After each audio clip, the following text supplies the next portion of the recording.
সমগ্ৰ ঢেকিয়াল মৌজাৰ উদ্যোগত মানে সহযোগত আজি পালনাম অনুষ্ঠিত হৈছে ঢেকিয়াল আদলিচুক নামঘৰত। আৰু আপোনালোকে মোৰ পিছফালে দেখিছে পতাকা বেদী বনোৱা হৈছে, কেইবাখনো পতাকা ইয়াত উত্তোলন কৰা হৈছে। আৰু আমাৰ লগত আছে এই মৌজাৰ পালনামৰ বিষয়ে জানিম।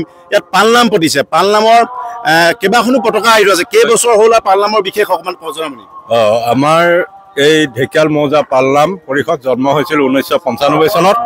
তেতিয়াৰ পৰা প্ৰতি বছৰে আমি এই পালনাম ভাগ বিভিন্ন নামঘৰত বিভিন্ন অনুষ্ঠানৰ সহযোগত আমি এই অনুষ্ঠান ভাগ উদযাপন কৰি আহিছোঁ। তাৰে এই বছৰ আমাৰ 300তম ভাগ পালনাম উদযাপন হৈছে আদলিচুক নামঘৰত। আদলিচুকৰ সমূহ ৰাইজৰ সহযোগত আৰু পৰিষদৰ সহযোগত এই নামভাগ উদযাপন কৰা হৈছে। আপোনালোকে দেখিছে যে ইয়াত আমাৰ 31খন টোটেল পতাকা আছে। তাৰে প্ৰতি বছৰে আমি এখন এখনকৈ পতাকা বহাই যাওঁ। আমাৰ উদযাপন বাঢ়ি যায় দিন, গতিকে ইয়াত 31খন আছে।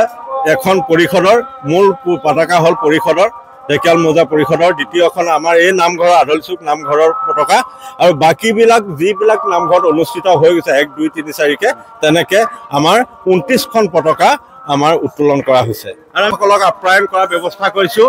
আমাৰ 15,000 মান প্ৰায় ভকত হ'ব ইয়াত। 15,000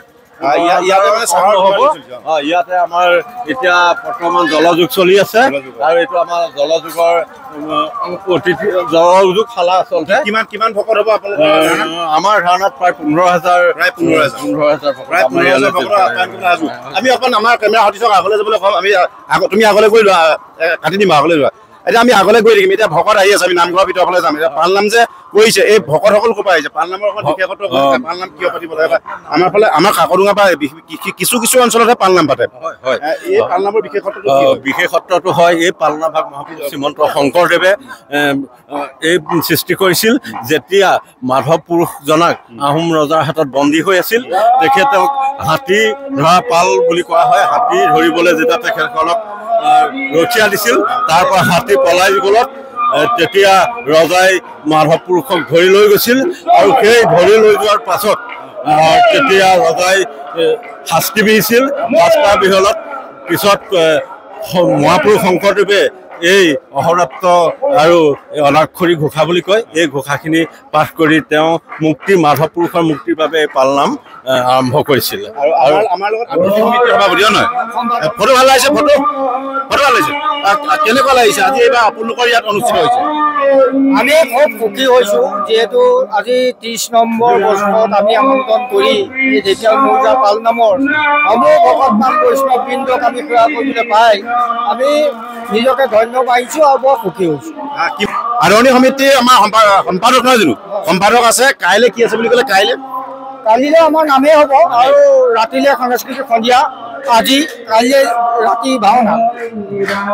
আমাৰ পুৱা ভাগত নাম হ'ব, তাৰ পৰা আমাৰ প্ৰসাদ বিতৰণ হ'ব। নামৰ শেষত এখন আমাৰ ধৰ্ম আলোচনী সভা হ'ব। পালনামে বৰ্তমান সমাজত সামাজিক পৰিৱেশত কি অৰিহণা যোগাইছে তাৰ কাৰণে আমি এজন বিশিষ্ট বক্তাক নিমন্ত্ৰণ কৰিছোঁ, ৰজত চাং কাকতিদেৱ, আৰু তেখেতে আহিব আমাৰ ধৰ্ম আলোচনী সভাত এই বিষয়ত বক্তব্য ৰাখিব। মানে পালনামটো মানে পালনামৰ যিসকল ভকত সেইসকলে অলপ বেলেগ নামতকৈ অলপ বেলেগ নামৰ আমাৰ এই ভকতসকলক আমি দূৰ দূৰণিৰ পৰা নিমন্ত্ৰণ কৰোঁ। আমাৰ মৌজা বাহিৰত বিশেষকৈ আঠখেলীয়া, বকলাই আৰু বচা ভৰুৱা এনে চাইডৰ পৰাই প্ৰায় ভকত আমি নিমন্ত্ৰণ জনাওঁ যে সাধাৰণ নামতকৈ এই নামভাৰ বেলেগ। আমাৰ ইয়াত কীৰ্তনো হৈ থাকিব, পাঠ হৈ থাকিব, বিশেষকৈ ঘোষা পাঠ হৈ থাকিব। আৰু অনাক্ষৰী যি ঘোষা, সেই ঘোষা নামৰ সেৱাত গাই থাকিব। গতিকে এইবাবে আমাৰ পালনামটো অহোৰাত্ৰৰ লগত 4.5 ঘণ্টা আমাৰ এই পালনামৰ ঘোষা শেষ হ'ব, আৰু এই 4.5 ঘণ্টাৰ ভিতৰতে আমাৰ পালনাম শেষ হ'ব। গাঁৱৰ এজন গাঁৱৰীয়া হিচাপে এই আপোনালোকৰ গাঁৱত আজি পালনাম এইবাৰ মানে এইটো মৌজা ভিত্তিকে পৰে, কোনে কেতিয়া মাতে সেইটোৰ ওপৰত ডিপেণ্ড কৰে। কেনেকুৱা লাগিছে? খুব সুন্দৰ লাগিছে। এটা আধ্যাত্মিক পৰিৱেশ বিৰাজ কৰিছে। আজি আমি বহুত দিনৰ পৰা প্ৰস্তুতি চলাই আছোঁ। গাঁৱৰ যুৱকখিনি, বৃদ্ধ, মহিলা সকলোৱে দিনে ৰাতি একেকাৰ কৰি আপোনাৰ কাম কৰিছে। আপুনি দেখিছে পথাৰত সুন্দৰভাৱে ভকত শুশ্ৰূষাৰ কাৰণে তেওঁলোকে অভ্যৰ্থনা স্থলী ঠিক কৰিছে। আপোনাৰ গাঁৱৰ ল'ৰাখিনিয়ে দিনে ৰাতিয়ে পতাকা স্থলী নিৰ্মাণ কৰিছে। খুব সুন্দৰ এটা পৰিৱেশ লাগিছে, আধ্যাত্মিক পৰিৱেশ এটা বিৰাজ কৰিছে। 3দিনীয়া কাৰ্যসূচী। ভাওনা কি আছে? কাইলৈ আপোনাৰ ভাওনা ভাগৱত দৰ্শন, গোটেই ভাগৱতৰ মূল তত্ত্বটোৱে নাটভাগত প্ৰতিফলিত হৈছে। ভাগৱতৰ গোটেই দশমলৈকে যিখিনি কথা আছে মূল তত্ত্বখিনিয়ে গোটেই ভাওনাটোৱে প্ৰদৰ্শিত হৈছে ইয়াত। আৰু ক'ব আমাৰ এতিয়া প্ৰধান সম্পাদক আছে অভ্যৰ্থনা সমিতি, তেখেতেও ক'ব আপোনালোকৰ দুআষাৰ এই সম্পৰ্কে। আপোনালোকৰ মানে ইয়াত আজি গোটেই গাঁওখনৰ গোটেই মৌজাটো ৰাইজ আহিছে নে? মৌজা গোটেই সদৰ ঢেকিয়াল মৌজাৰ প্ৰত্যেকখন গাঁও সামৰি কিমান আছে গাঁও? আমাৰ 23খন গাঁও বৰ্তমান অন্তৰ্ভুক্ত হৈ আছে। সেই 23খন গাঁৱৰ প্ৰত্যেক নামঘৰৰে এজন প্ৰতিনিধি আমাৰ আছে প্ৰতিটো নামঘৰে, আৰু সেই প্ৰতিনিধিসকলক লৈ আমাৰ সদৌ ঢেকিয়াল মৌজা পৰিষদ গঠন হয়। গতিকে প্ৰতি মৌজাৰ প্ৰতিখন গাঁৱৰ প্ৰতিনিধিয়ে নহয়, গাঁৱৰ সেৱকীসকল আমাৰ এই পালনাম অনুষ্ঠানলৈ আহে। খুব সুন্দৰ, আপোনালোকতো শুভেচ্ছা জনাইছো, খুব সুন্দৰ আয়োজন হৈছে। এবাৰ কি হ'ব, ৰাইজক কাইলৈ ভাওনা মাতিব? ভাল লাগিছে নে? ভাল লাগিছে। আমি অকণ বাহ্যিক পৰিৱেশটো দেখাই আজি সামৰণি মাৰিছো, আপোনালোকৰ নাম দেখাইছো, পালনাম আপোনালোকক দেখাই লৈছো। পালনাম চাওক আৰু পালনামৰ আপোনালোকৰ ভক্তিৰ সৈতে ডুব যাওক।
মা টুকিছে আৰু আজি কিমান প্ৰসাদ, কিমান কেজি, কিমান প্ৰসাদ?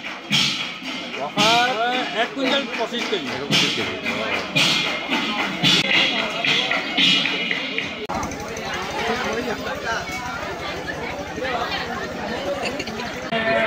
চাহ আহিছে, লগতে পায়স আছে নাই?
Ramona